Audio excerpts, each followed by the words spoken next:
Today, we're diving deep into the mysterious and awe-inspiring origins of Chinese civilization.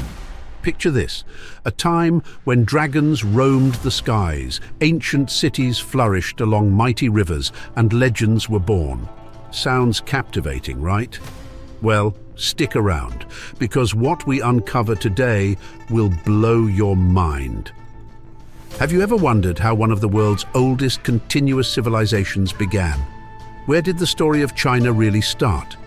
To find out, we're going back over 5,000 years to the dawn of Chinese culture. Let's unravel the fascinating tale of how a few scattered Neolithic tribes transformed into a mighty empire that still influences the world today. Our journey starts in the fertile valleys of the Yellow River, often called the cradle of Chinese civilization. Around 5000 BCE, small agricultural communities began to emerge. These early settlers, known as the Yangshao culture, mastered farming, pottery, and even early forms of writing. They grew millet, raised pigs, and lived in pit houses, leaving behind intricately decorated pottery that still captivates archaeologists today. But the Yangshao weren't alone. Further east, along the coast of modern-day Shandong, the Dawenku culture thrived. These people were not just farmers, but also skilled in crafting jade, a material that would become deeply significant in Chinese culture. Their elaborate burial sites suggest a society already thinking about the afterlife and social hierarchy. As we explore further, we encounter the Longshan culture around 3000 BCE. Unlike the peaceful Yangshao, the Longshan period was marked by increasing social stratification and conflict. They lived in fortified settlements, indicating a need for protection against rival groups. The Longshan are also known for their black pottery, a sign of advanced ceramic technology. This period saw the beginnings of urbanization and more complex societal structures, laying the groundwork for future dynasties. Fast forward a few thousand years to around 2100 BCE, and we encounter the Xia dynasty. Or do we? The Xia dynasty is often shrouded in myth and legend, with no concrete archaeological evidence to confirm its existence. Yet, it is said to have been the first dynasty in Chinese history, founded by the legendary Yu the Great. Yu is credited with taming the great floods of the Yellow River, an achievement so monumental that it earned him divine status.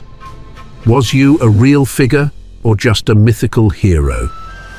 The debate continues, adding an air of mystery to China's earliest dynasty. Some scholars argue that the Xia dynasty was an early Bronze Age culture, possibly linked to the Erlitou culture discovered in Henan province. The Erlitou site, dating from around 1900 to 1500 BCE, shows signs of urban planning, bronze casting, and a stratified society. Could this be the Xia? The evidence remains inconclusive, but the story of Yu the Great and his flood control efforts continue to captivate imaginations. By 1600 BCE, we move into clearer historical territory with the Shang dynasty. The Shang left behind a treasure trove of archaeological finds, including the famous oracle bones. These bones, inscribed with ancient characters, offer the earliest known form of Chinese writing and a glimpse into the religious practices of the time. Kings would use these bones to communicate with ancestors and predict the future, revealing a society deeply connected to its spiritual roots. The Shang were also master metallurgists, creating exquisite bronze vessels used in rituals and daily life. Their capital, Anyang, was a bustling metropolis with palaces, temples, and workshops. This period marks the rise of a complex society with a structured government, advanced technology, and rich cultural traditions. The Shang dynasty also gives us insight into early Chinese warfare. The Shang army was formidable, using bronze weapons, chariots, and a well-organized command structure. Their military prowess enabled them to expand their territory and exert control over surrounding regions. However, this focus on military might also lead to the eventual downfall of the Shang, as internal strife and external pressures became too great to manage.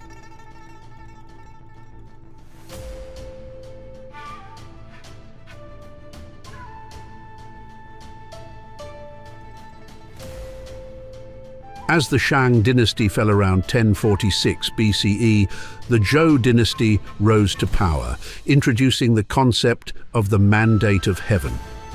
This idea would shape Chinese political philosophy for centuries. The Mandate of Heaven justified the rule of the king or emperor as divinely sanctioned, but also conditional on his virtue and ability to govern well.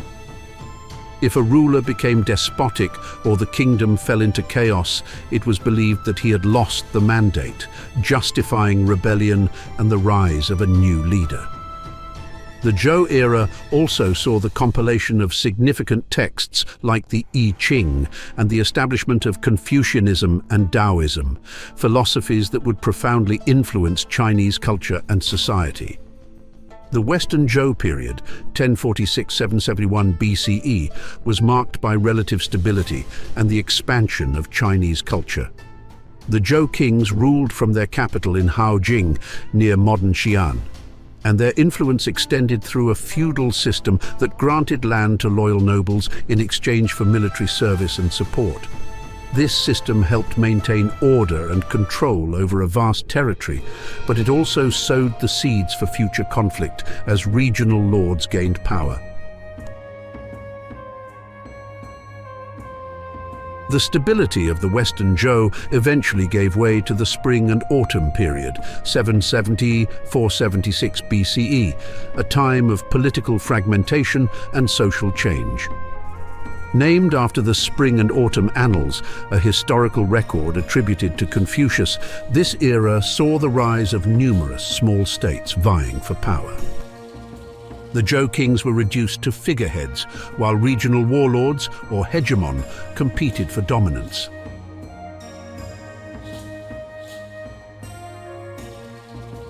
Other influential thinkers also emerged during this period, including Laozi, the founder of Taoism.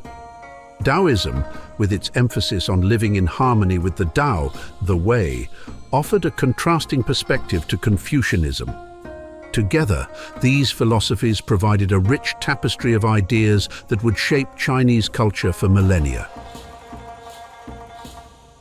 The Spring and Autumn period eventually transitioned into the Warring States period, 475–221 BCE, a time of intense conflict and warfare among the various Chinese states. This era was characterized by the rise of powerful kingdoms such as Qin, Chu, and Zhao, each seeking to unite China under their rule. The constant warfare spurred advancements in military strategy, technology, and statecraft. During the Warring States period, we see the development of the first professional armies and the widespread use of iron weapons and crossbows.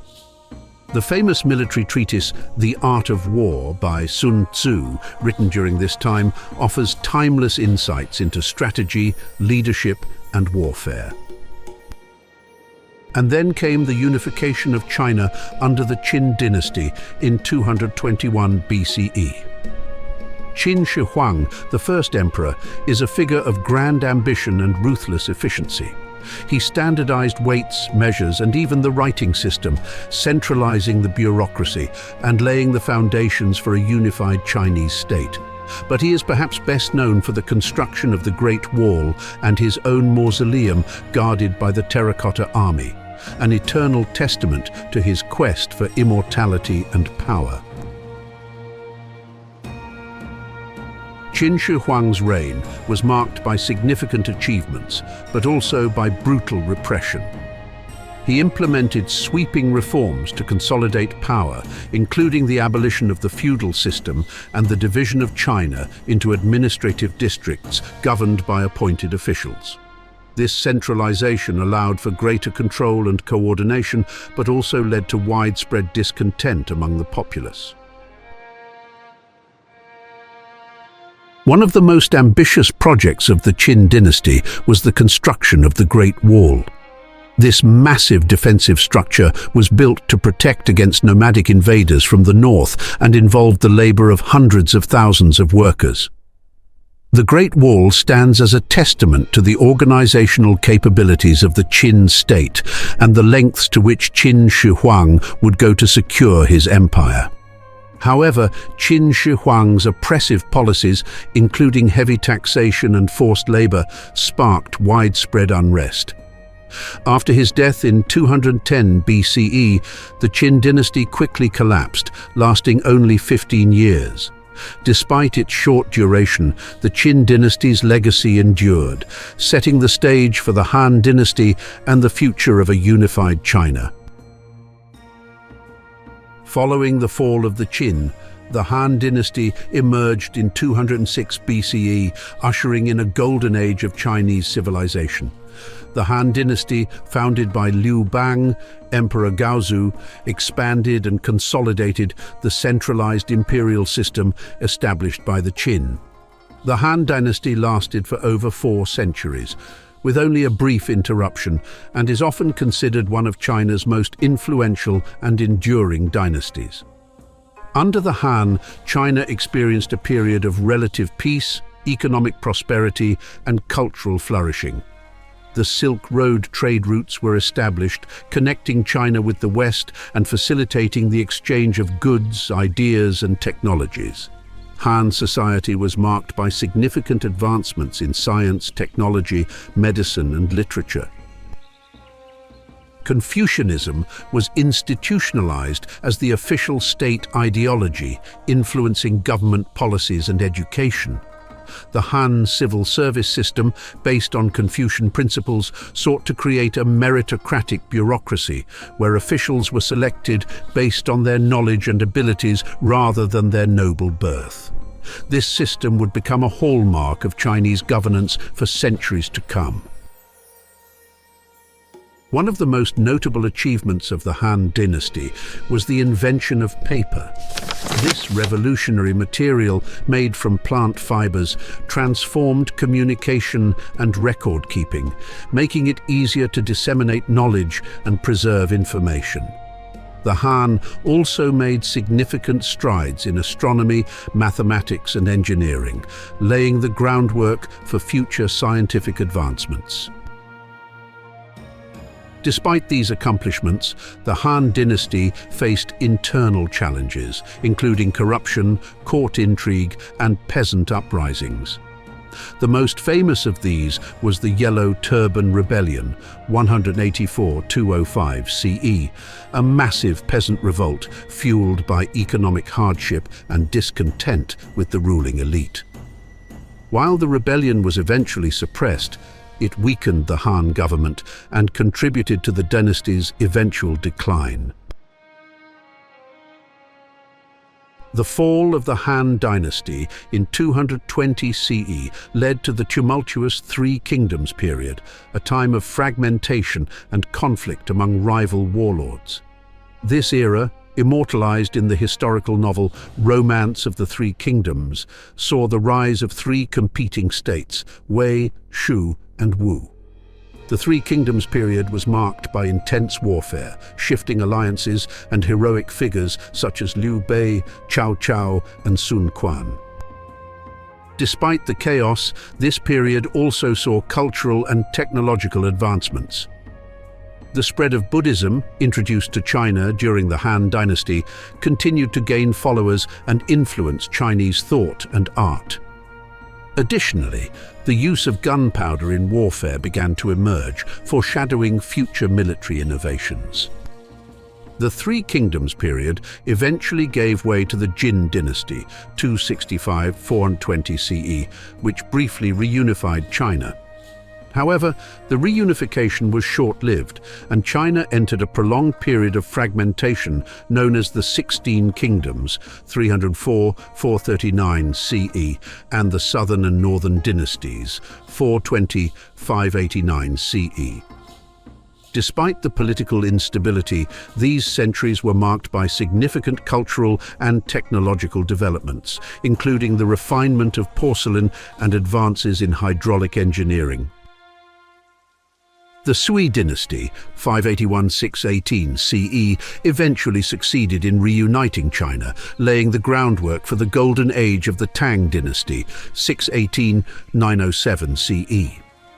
The Tang era is often regarded as one of the most brilliant periods in Chinese history, marked by cultural, economic, and military achievements.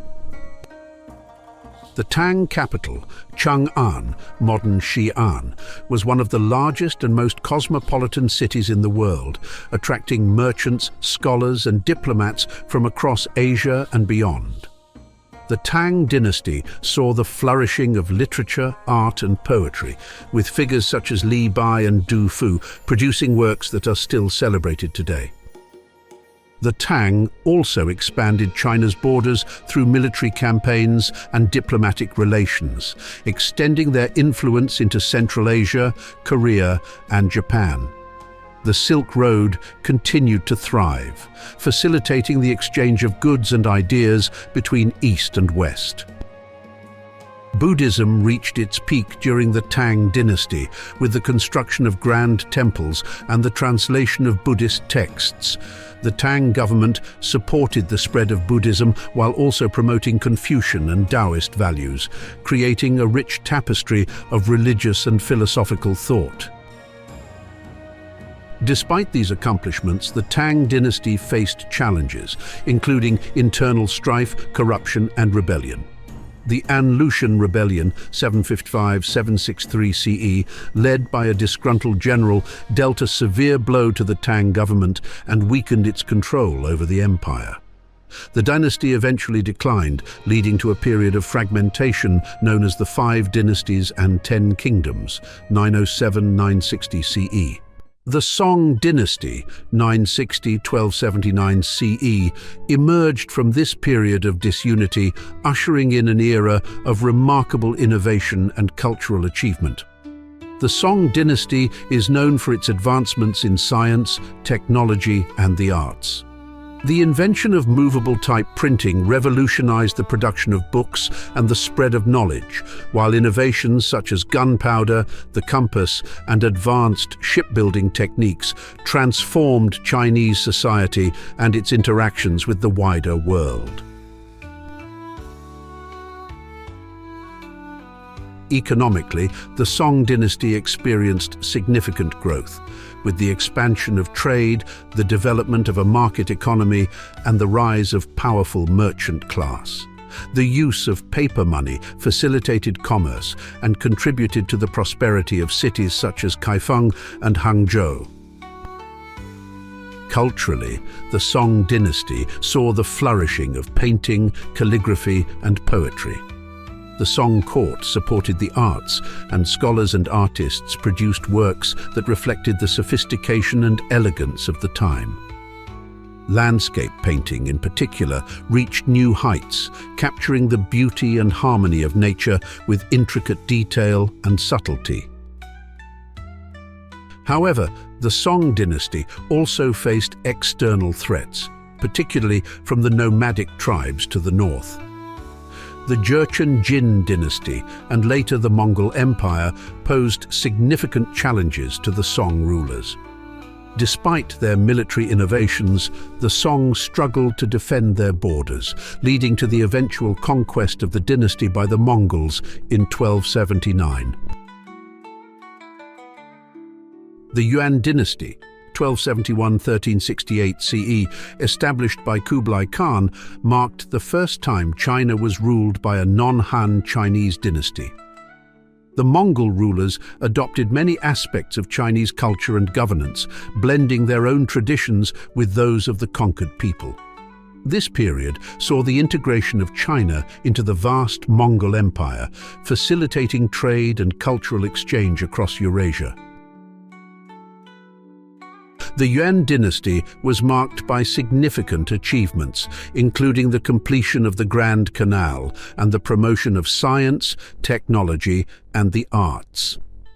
Marco Polo's travels to China during this time brought the wonders of Yuan China to the attention of Europe, sparking interest and curiosity about the Far East.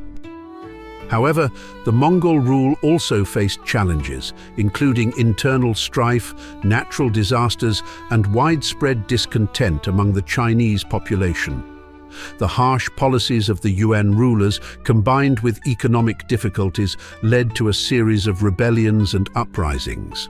The most significant of these was the Red Turban Rebellion, which ultimately led to the fall of the Yuan dynasty and the rise of the Ming dynasty.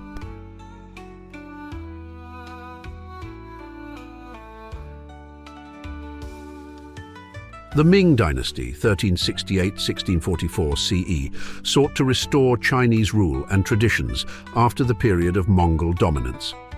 Founded by Zhu Yuanzhang, Emperor Hongwu, the Ming dynasty focused on consolidating power, revitalizing the economy, and promoting Confucian values. The Ming rulers undertook extensive building projects, including the construction of the Forbidden City in Beijing and the repair and expansion of the Great Wall. The Ming dynasty is also known for its maritime exploration under the leadership of Admiral Zheng He. From 1405 to 1433, Zheng He led 7 grand voyages, reaching as far as the eastern coast of Africa and establishing diplomatic and trade relations with numerous countries. These expeditions demonstrated China's naval capabilities and expanded its influence across the Indian Ocean. Culturally, the Ming dynasty saw a flourishing of literature, painting, and ceramics. The development of blue and white porcelain became a hallmark of Ming artistic achievement, highly prized both in China and abroad. The Ming court also supported the publication of major literary works, such as the Yongle Encyclopedia and classic novels like Journey to the West and Water Margin. Despite these accomplishments, the Ming dynasty faced internal challenges, including corruption, eunuch influence, and peasant uprisings. The most significant threat came from the Manchu people to the northeast, who gradually gained power and launched a series of invasions. In 1644, the Ming dynasty fell to the Manchus, leading to the establishment of the Qing dynasty.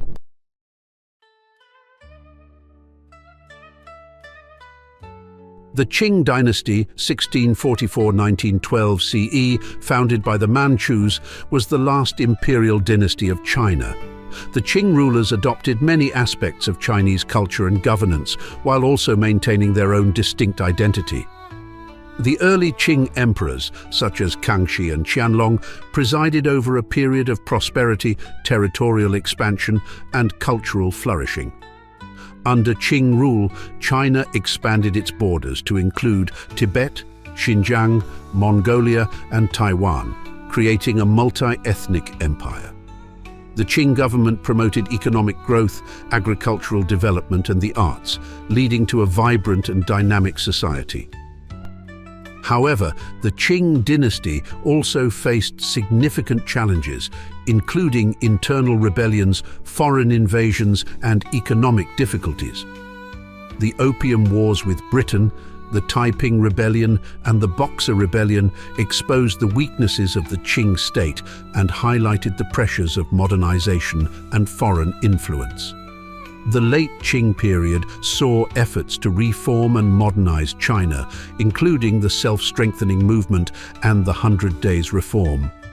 Despite these efforts, the Qing dynasty struggled to adapt to the changing world, and in 1912, the last emperor Puyi abdicated, marking the end of over 2,000 years of imperial rule in China. So, what do you think? Was the legendary Yu the Great a real person or just a myth? Do you believe the Xia dynasty truly existed? Let us know your thoughts in the comments below. And if you enjoyed this journey through time, don't forget to like, subscribe, and hit that notification bell for more incredible stories from history. And there you have it, the mesmerizing origins of Chinese civilization. From the early farming communities along the Yellow River to the grand unification under the Qin dynasty and beyond, China's history is a tapestry woven with myth, legend, and remarkable achievements. Stay tuned for more deep dives into the past. And remember, every great story starts with a question. Until next time, keep exploring and stay curious.